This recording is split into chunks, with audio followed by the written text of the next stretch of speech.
Hi hello friends, welcome back to our YouTube channel. RRB NTPC 2025 under graduate CBT2 కోసం prepare అవుతున్న ప్రతి అభ్యర్థి తప్పనిసరిగా తెలుసుకోవాల్సిన ముఖ్య విషయం ఏంటంటే ఏ సబ్జెక్ట్ నుంచి ఎన్ని ప్రశ్నలు వస్తాయి, ఏ చాప్టర్స్ నుంచి ఎక్కువ వెయిటేజ్ ఉంటుంది, ఏ టాపిక్ మీద ఫోకస్ చేయాలి అనేది మాత్రం ఖచ్చితంగా తెలుసుకోవాలండి మీరందరూ. ఓకేనా? మీ ప్రిపరేషన్ సక్సెస్ అవుతుందా లేదా అనేది మీరు ఏ విధంగా చదువుతున్నారు అనేది కాదండి, మీరు ఏ టాపిక్స్ని ఎంపిక చేసుకొని చదువుతున్నారు అనేదే ఇంపార్టెంట్. ఓకేనా? ఈ వీడియోలో మీరు స్పష్టంగా తెలుసుకునే విషయాలు కొన్ని ఉన్నాయండి.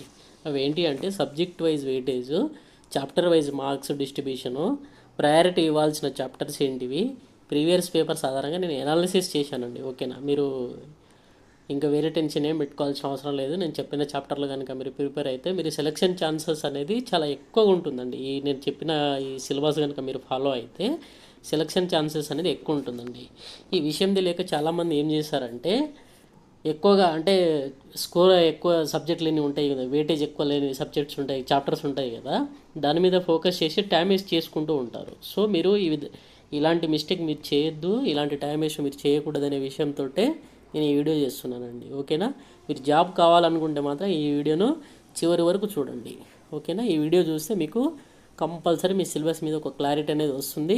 ఇంకోటి మీకు జాబ్ కూడా 100% వస్తుంది ఈ సిలబస్ కనుక ఫాలో అయితే. మీరు అనుకోవచ్చు ఎన్టీపీసీ ఎగ్జామ్ని అండర్ గ్రాడ్యుయేట్ ఇంకా రిజల్టే రాలేదు కదా, అప్పుడే సిలబస్ ఏంటంటే కొంతమందికి క్లారిటీ ఉంటుంది కదా, ఎన్ని మార్క్స్ అటెంప్ట్ చేశారు, ఎన్ని క్వశ్చన్స్ అటెంప్ట్ చేశారు, ఎన్ని మార్క్స్ వస్తాయి అనేది ఒక క్లారిటీ అయితే ఉంటుంది కదా. ఆల్రెడీ కీ పేపర్ ఇచ్చేశారు కదా, సో మీకు ఒక క్లారిటీ అయితే ఉంటుంది. కాబట్టి మీరు ప్రిపరేషన్ మొదలుపెట్టే వాళ్ళు మాత్రం నేను చెప్పే ఈ సిలబస్ మాత్రం కంపల్సరీ ఫాలో అవ్వండి, మీకు జాబ్ అనేది 100% వస్తుంది ఈ సిలబస్ ఇంకా ఫాలో అయితే. ఓకేనా? ఇంకా నెక్స్ట్ వీడియోలోకి వెళ్దాం friends. RRB NTPC CBT syllabus అండి, అండర్ గ్రాడ్యుయేట్. ఓకేనా?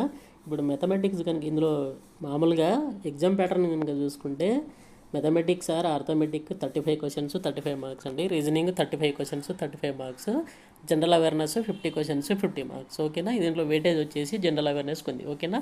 ఫస్ట్ మీరు ప్రయారిటీ ఇవ్వాల్సింది ఏంటంటే మెథమెటిక్ రీజనింగ్ అనేది ఏంటిదంటే దీంట్లో మీరు హై స్కోరింగ్ టాపిక్స్ అండి ఇవి, అంటే హై స్కోరింగ్ సబ్జెక్ట్స్ ఇవి రీజనింగ్ అర్థమెటిక్ అనేది.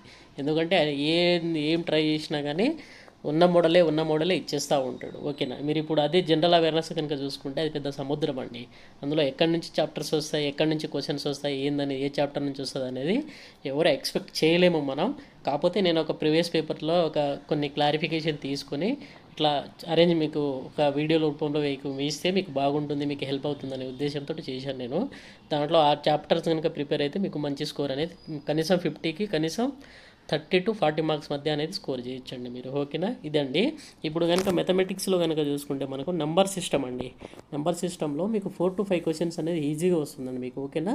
ఈ సబ్జెక్ట్కి 4 to 5 క్వశ్చన్స్ వెయిటేజ్ ఉందండి, ఎందుకంటే నేను ప్రీవియస్ పేపర్ చూశాను, దాన్ని బట్టి నేను క్లియర్గా చెప్తున్నాను మీకు. ఓకేనా? Simplification 3 to 4 questions, decimals and fractions 2 to 3 questions, LCM and HCF 2 to 3 questions, ratio and proportion 3 to 4 questions, percentage 3 to 4 questions, mensuration 3 to 4 questions, time and work 2 to 3 questions, time speed and distance 2 to 3, simple and compound interest 3 to 4, profit and loss 3 to 4, elementary algebra 2 to 3 questions, geometry trigonometry 2 to 3, data interpretation 2 to 3. ఇక్కడ మీకు ఇంకో doubt రావచ్చు, time and work అంటే ఒక time and వర్కే చదవాలి, దాని related chapter అవసరం లేదంటే అది కూడా చదవాలి. ఓకేనా?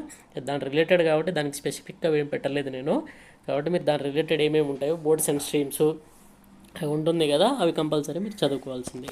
ఓకేనా? ఇదండి, ఇది వెయిటేజ్ వచ్చేసి దీనికి మెథమెటిక్స్ సంబంధించింది.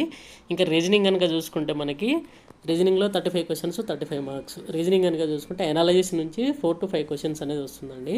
ఓకేనా? నెంబర్ అండ్ ఆల్ఫాబెట్ సిరీస్ నుంచి 3 to 4 questions, coding decoding 4 to 5 questions, mathematical operations 3 to 4 questions, similarities and differences 2 to 3 questions, blood relation 2 to 3, analytical reasoning 3 to 4, syllogism 2 to 3, sentence arrangement 1 to 2 questions, Venn diagrams 2 to 3, puzzles 3 to 4, data sufficiency 1 to 2, statement and conclusion 2 to 3, decision making 1 to 2. ఓకేనా?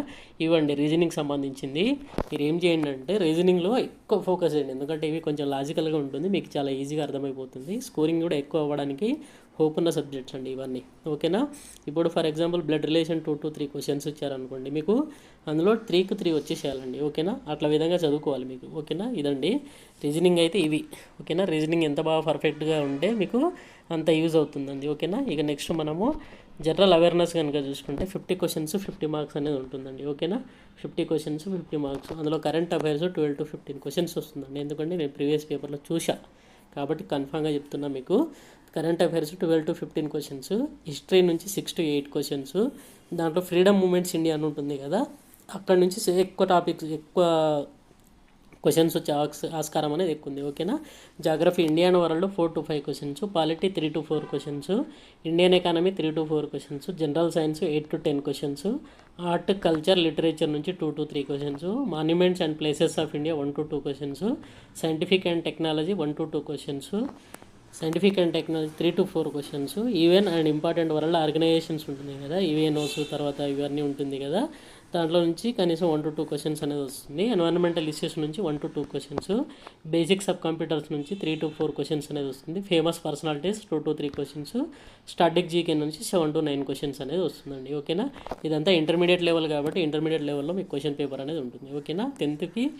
టెన్త్కి కొంచెం డిఫరెంట్గా paper ఇస్తారు, గ్రాడ్యుయేషన్కి కొంచెం తక్కువగా ఇస్తారు paper. ఓకేనా. ఇదండి దీనికి సంబంధించిన వెయిటేజ్. మీరు ఎంత బాగా ఈ చాప్టర్లు కనుక చదువుకుంటే అంత త్వరగా కవర్ చేస్తే మీరు CBT 2లో జాబ్ రావడానికి అంత స్కోప్ ఉన్న చాప్టర్స్ అండి ఇవన్నీ. నేను అన్ని ప్రీవియస్ పేపర్లు అనాలిసిస్ చేసి మీకోసం కష్టపడి చేస్తున్నానండి. ఓకేనా. సో వీడియో కనుక నచ్చితే లైక్ చేయండి, మీ ఫ్రెండ్స్కి షేర్ చేయండి. అలా ఓకేనా. వీడియో కనుక నచ్చితే మాత్రం కంపల్సరీ లైక్ చేయండి, నాకు సపోర్ట్ చేయండి. నాకు సపోర్ట్ చేస్తూ ఉంటే ఇలాంటి వీడియోలు మీకు మంచి వీడియోలు మీకు అందిస్తూ ఉంటానండి. ఓకేనా. ఇదండి దీనికి సంబంధించింది. ఎవరైనా ఆర్ఆర్బీ NTPC CBT 1లో క్వాలిఫై అంటే మీకు కీ పేపర్ చూసుకొని ఉంటారు కదా ఆల్రెడీ, ఎవరైతే క్వాలిఫై అయిపోయినట్టు మీరు అనుకుంటున్నారో వాళ్ళు CBT 2 స్టార్ట్ చేసేసండి. ఇంకా టైం అయితే మీకు లేదు. ఒకవేళ రిజల్ట్ వచ్చినా కానీ మీకు టైం అయితే ఎక్కువ టైం ఇవ్వరు, 1 month ఉంటుంది. 1 monthలో మీరు చదువుకోవాలన్నా తర్వాత కష్టం అవుతుంది కాబట్టి నేను ముందే వీడియో చేసేస్తాను. ఓకేనా. సో అందరికీ ఆల్ ది బెస్ట్ అండి. NTPC CBT 1 క్లియర్ అయిన వాళ్ళందరికీ ఆల్ ది బెస్ట్ అండి. ఓకేనా.